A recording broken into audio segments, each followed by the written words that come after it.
Good morning. I hope you're doing well today, and I hope that your summer's off to a good start. Just want to take a moment to thank Ryan for preaching yesterday as I was away this weekend for a wedding, and to just have a chance to share the joys with some families we love.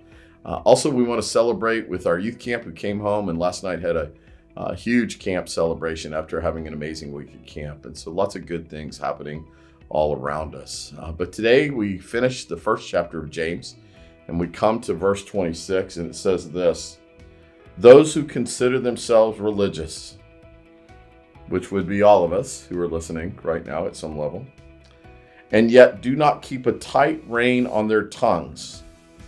Now we're all in trouble, right? We're all in trouble. Deceive themselves, and their religion is worthless. Religion that God our Father accepts as pure and faultless as this: to look after orphans and widows in their distress and keep oneself from being polluted by the world. So I want to back into this a little bit. So first of all, it says that the key to this, to not having a religion that is worthless, is to not be polluted by the world. I think we all know this is true, that we live in a toxic world that seeps into every aspect of our life, that there's rage that's out of control, there's ugliness out of control, there's wars and rumors of wars. We just live in a world right now where violence is the nature of the day, and ugliness just seems to be everywhere. And yet, as Christian people, we are called to counter that with love and mercy. And so I think the key piece is the very end of this, which says, do not be polluted by the world. The passage begins essentially by saying, listen, you can't just talk the talk. You got to walk the walk as well. You can't have a religion that you just talk about. Religion is going to be something that is witnessed by others. And so it's very much like the sermon I had a couple of weeks ago that differentiated between being a Christian and being a disciple. We said that Jesus wasn't interested in making more Christians. He was interested in making disciples who then would make disciples. This is a huge distinction. And so what I think is interesting here is James finishes chapter 1. He comes back to this concept of self-deception, how easily deceived we are by the world we live in, by some of our own trappings that can make the world that we experience seem a little rosier than it is sometimes because of our ways that we withdraw into social media and other things.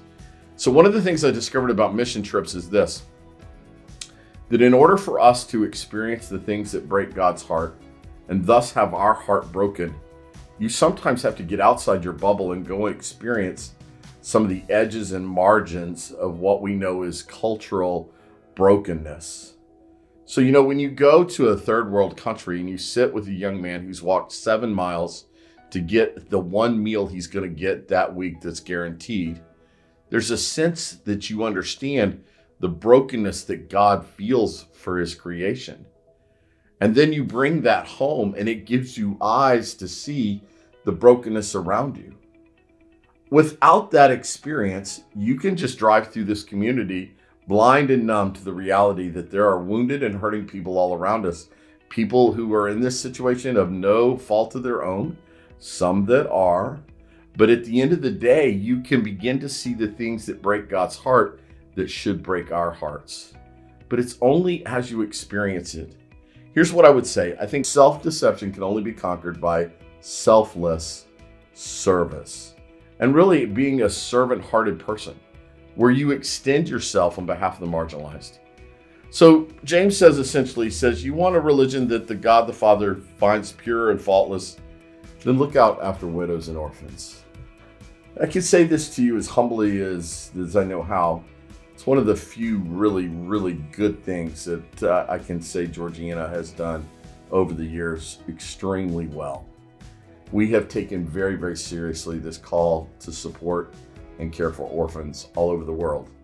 Whether it was our daughters in Haiti, the abandoned babies in Kenya, the special needs children in another orphanage in Kenya, whether it is the orphanage that we've supported over the last year and a half in Ukraine, an award that does not seem to end.